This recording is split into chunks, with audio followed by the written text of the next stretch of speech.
अब आप लोग देखें question number 7।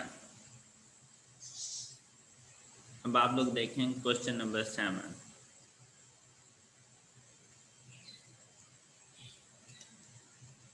Find the sales revenue of 7,000 units if contribution to sales ratio is 0.4375 and contribution per unit is 7। हाँ जी बेटा, sales revenue find करना है। रेवेन्यू फाइंड करने के लिए नंबर ऑफ यूनिट्स और सेलिंग प्राइस का होना जरूरी। क्या मैंने ठीक कहा? नंबर ऑफ यूनिट्स और सेलिंग प्राइस का होना जरूरी। Yes sir. तो Yes, sir. सेलिंग प्राइस कैसे फाइंड करें? कंट्रीब्यूशन टू सेल्स रेशियो है 0.4375। इसमें से कंट्रीब्यूशन तो गिवन है 7 की, तो C को रिप्लेस किया 7/S इज इक्वल टू 0.4375। अब इसमें से S की वैल्यू फाइंड की, तो S की वैल्यू आ जाएगी 7/0.4375 is equal to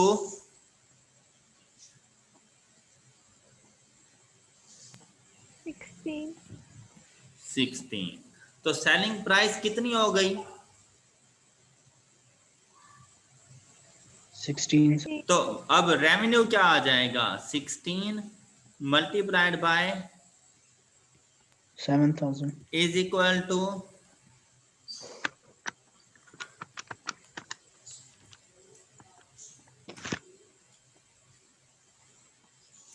sir 112,000। Okay हो गया। Yes sir. हाँ जी, समझ आ गई क्वेश्चन की आप लोगों को? Yes, sir. अच्छा, मैंने अभी आपको बताया revenue, total revenue at break even point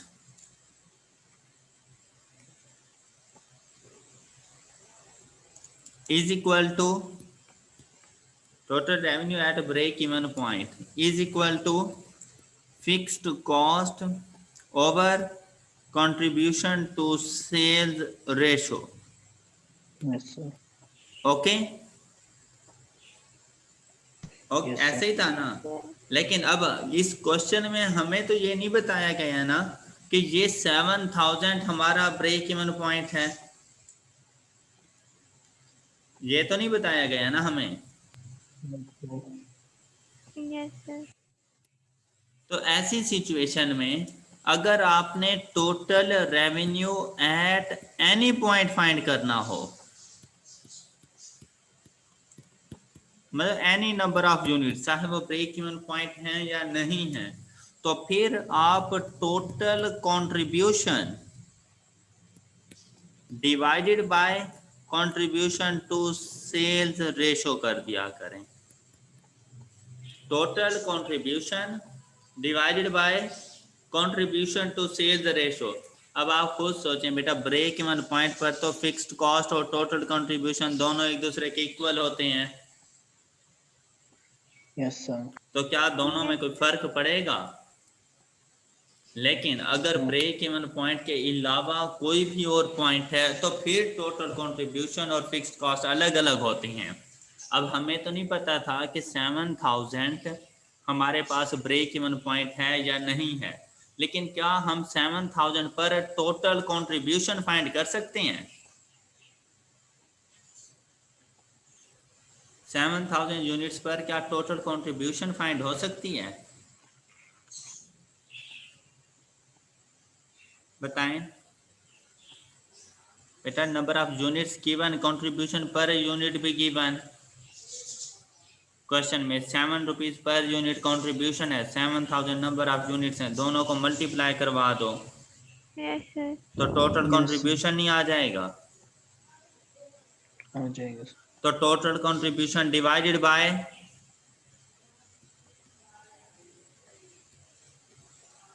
बोल लिया करो। कंट्रीब्यूशन टू सेल्स रेशो वो भी क्वेश्चन में गिवन है। तो अभी भी आप लोग देखें द आंसर।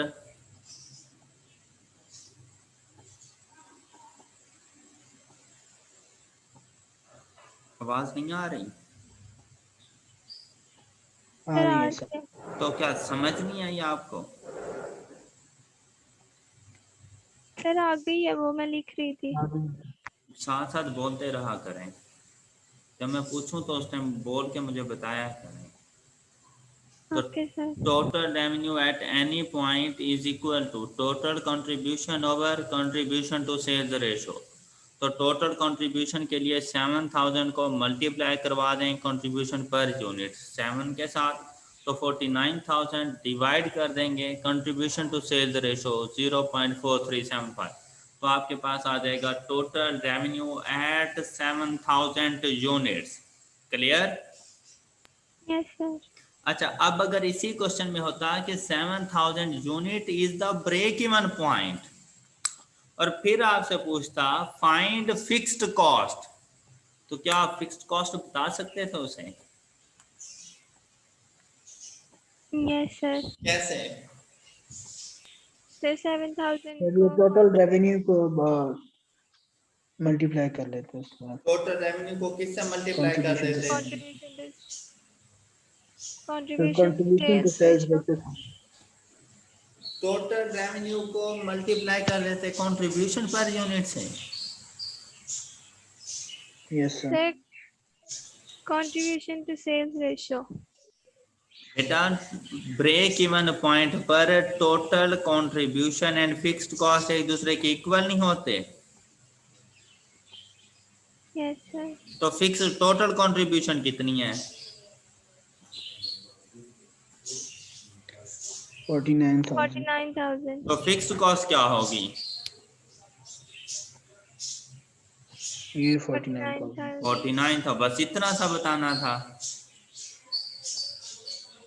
ओके।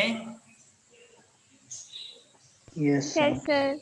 अच्छा, अब अगर आपसे यहीं पे टोटल कॉस्ट पूछ लेते कि ये 7000 ब्रेक इवन पॉइंट है, टोटल कॉस्ट क्या होगी, तो फिर क्या बताते हैं?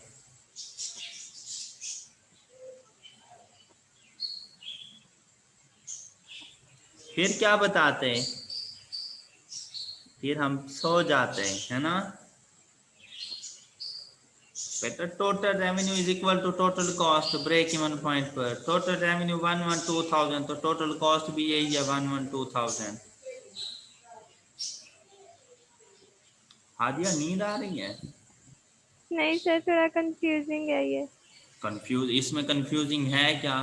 ब्रेक इवन पॉइंट पर हमने पढ़ा हुआ नहीं है कि total revenue is equal to total cost है? Yes sir. तो ये टोटल रेवेन्यू हमने 112,000 डिफाइन किया, कर लिया ना? 112,000 टोटल रेवेन्यू ही यस फाइंड सर। करके दिया है ना, तो यही टोटल कॉस्ट होगी अगर ये ब्रेक इवन पॉइंट है तो, है? यस सर, आ गई है समझ। चलो, क्वेश्चन नंबर 8 जल्दी से खुद से सॉल्व करें यार, जल्दी करें। जी बेटा। अच्छा बेटा, ऐसे क्वेश्चन को करने के ना बहुत से मेथड्स होते हैं। अब जैसे ऊपर वाले क्वेश्चन में मैंने आपको बहुत से मेथड बता दिए, या आप पे डिपेंड करता है कि आपको जो मेथड सूटेबल लगे आप उसी से सॉल्यूशन फाइंड कर लिया करें। ओके, परेशान नहीं हो जाना। अब अगर इस क्वेश्चन में आप लोग देखें तो आपको सेलिंग प्राइस बता दी गई 10 rupees, selling price 10 rupees, fixed cost given है 640, contribution to sale ratio 0। What is the break even point? अब बेटा ब्रेक इवन पॉइंट का फार्मूला क्या होता है? Is equal to fixed cost fixed cost over divided contribution by per unit. Contribution per contribution unit. Per unit. शाबाश। तो बेटा C over S ratio से कंट्रीब्यूशन फाइंड हो सकती है। यस सर, अब 0.04। C is equal to selling price 10 is equal to 0.4, तो contribution की वैल्यू क्या आ जाएगी हमारे पास? Yes, sir. Okay Hadiya, Yes, sir. अब fixed cost is equal to 640 over 4 is equal to 160। 160. Clear? Yes, sir. Yes, sir. अच्छा, अब इसका सेकंड मेथड बता दूं अगर कंफ्यूज ना हो तो। बता दें। सर बता दें। अच्छा बेटा, ये 640 डिवाइडेड बाय 0.4 कर दूं तो आंसर क्या आएगा? Fixed cost divided by contribution to sales ratio करें तो आंसर 1600. क्या आता है?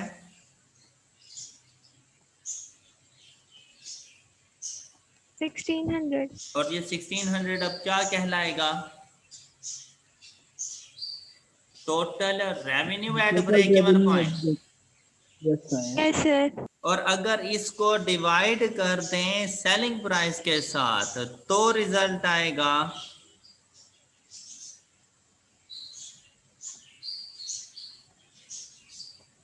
Break even point. Break even. Point. हाँ जी, ओके हो गया है। Yes, sir.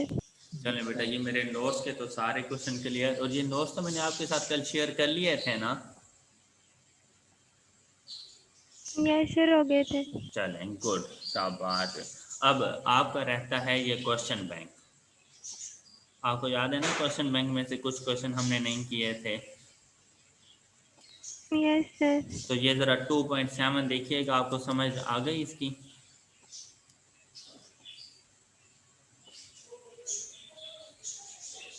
शाबाश, जल्दी से देखें। Yes, sir. आगे. जी हादिया, ओके, Yes, sir. ये मैंने कर लिया था कल। गुड, शाबाश बच्चे। और आंसर आता है इसका Yes, sir. जी। नेक्स्ट क्वेश्चन देखते हैं। ये बेटा ज़रा क्वेश्चन नंबर 2.9 एंड 2.10 इनको करें, जल्दी करें। अभी मैंने इसका कॉन्सेप्ट आपको दे दिया, ये अब आपने मुझे सॉल्व करके देना है। शाबाश। क्वेश्चन 2.9 हो गया Yes, sir. और आंसर आया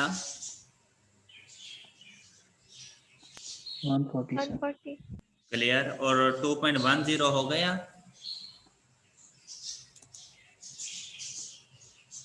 नहीं सर, अभी करना है। चलें 2.10 जल्दी से करें।